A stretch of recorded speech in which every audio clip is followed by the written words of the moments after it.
Standard 12th में account में last video में हमने देखा था कि अगर जो लास्ट 2 सिचुएशन आ जाती है तो किस तरह से हम हमारे जो रिजर्व एंड सरप्लस को क्लोज करेंगे।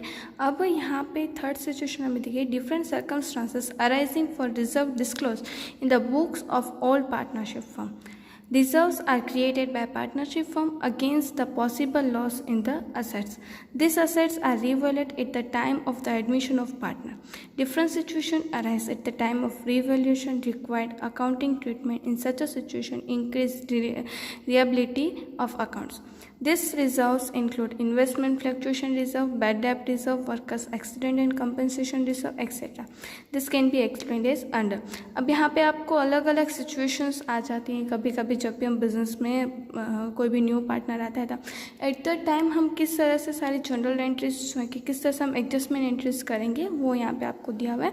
So let's get start. अब यहाँ पे सबसे पहले हम जो इलस्ट्रेशन 21 जो है वो हम करेंगे। अब यहाँ पे ये जो अकाउंटिंग ट्रीटमेंट्स आएंगे अलग अलग, वो अलग अलग सिचुएशंस हमें कि जो इन्वेस्टमेंट फ्लक्चुएशन रिजर्व है, बैड डेट रिजर्व है, वर्कर्स एक्सीडेंट फंड है, वो अलग अलग सिचुएशन में किस तरह से हम उसके एंट्रीज करेंगे वो हम यहाँ पर स्टार्ट करेंगे। तो अब हम इलस्ट्रेशन 21 करेंगे।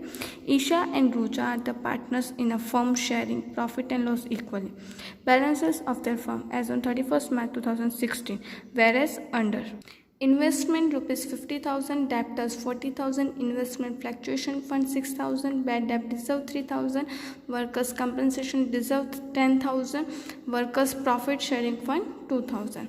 They admitted Eva as a new partner on 5th for 1/5 share in the firm on 1st April 2016. Past journal entries in the following cases. अब यहाँ पे आपको journal entries प्रिपेयर करनी है।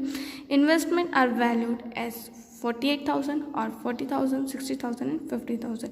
अब यहाँ पे हमें जनरल एंट्रीज करनी है। ये सारी आपको सिचुएशंस दी गई हैं उसके ऊपर। सबसे पहले हम यहाँ पे इन्वेस्टमेंट के करते हैं। If investment are valued as under, first यहाँ पे देखिए इन्वेस्टमेंट की वैल्यू अगर 48,000 हो देन तो यहाँ पे हमें यहाँ पे आपको कितनी दी गई इन्वेस्टमेंट 50,000 एंड अब यहाँ पे आपको दिए गए फर्स्ट अगर वैल्यू दी गई हो 48,000, मतलब कि कितना यहाँ पे कम हो जाएगा हमारा इन्वेस्टमेंट 2,000।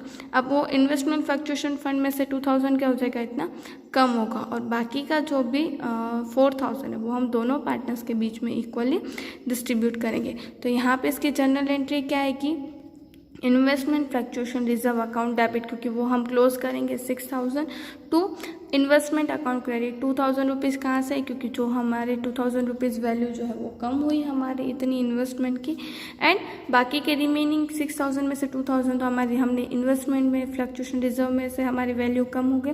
बाकी के दोनों जो है 4,000 उसे हम दोनों पार्टनर्स के बीच में डिस्ट्रीब्यूट कर देंगे 2,000 एंड 2,000। इस तरह से यहाँ पे हमने डिस्ट्रीब्यूट किया।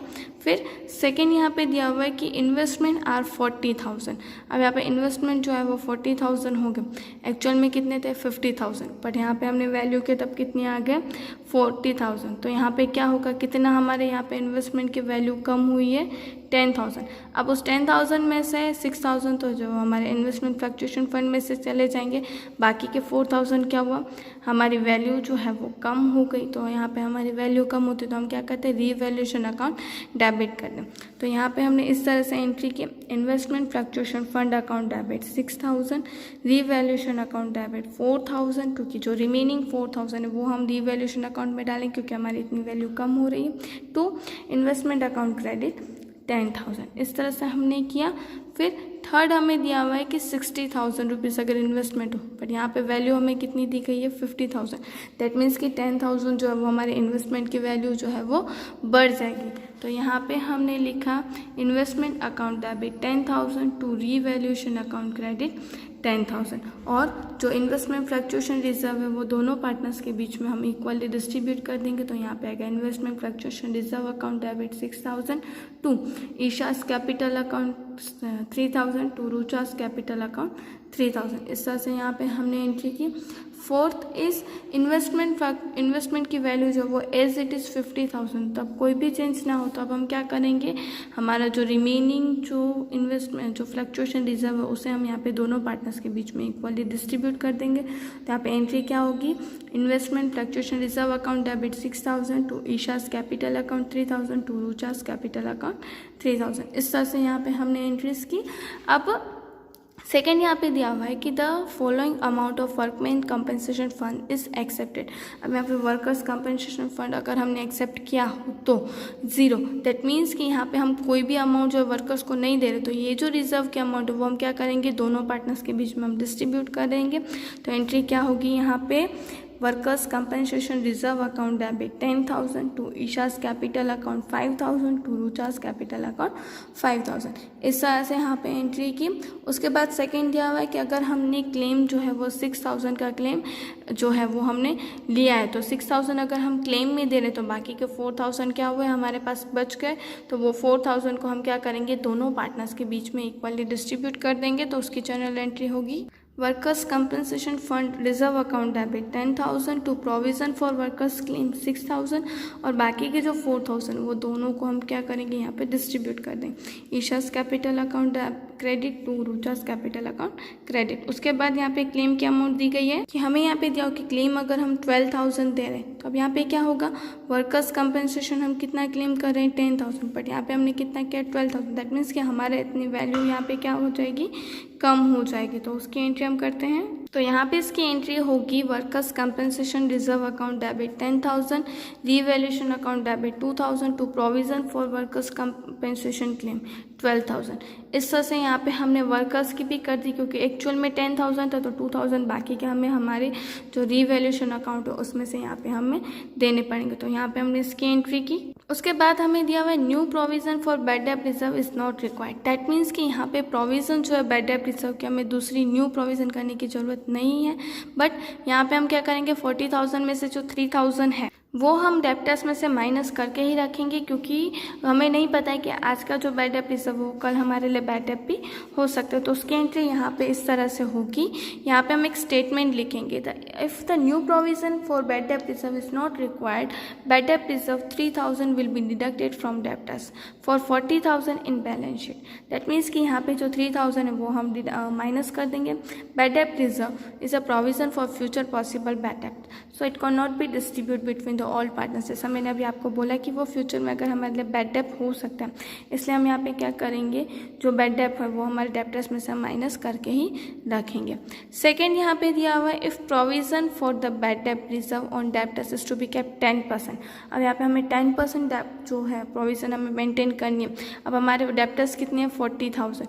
अब 40,000 में से हम 10% करेंगे तो कितना आएगा 4,000, बट यहाँ पे हमने प्रोविज़न कितनी की है, खाली 3,000 की, मतलब कि कितनी यहाँ पे ज़्यादा होगी, 1,000 रुपीज़ है वो हमारी प्रोविज़न ज़्यादा होगी। कि जैसा कि आपको पता है कि अगर हमारा बैड डेट रिजर्व इंक्रीज होता है तो हम क्या करते हैं, रीवैल्यूएशन अकाउंट डेबिट करते हैं और bad debt reserve account credit करते हैं। तो यहाँ पे एंट्री क्या होगी, revaluation account debit to bad debt reserve account credit. इस तरह से यहाँ पे एंट्रीज की हमने।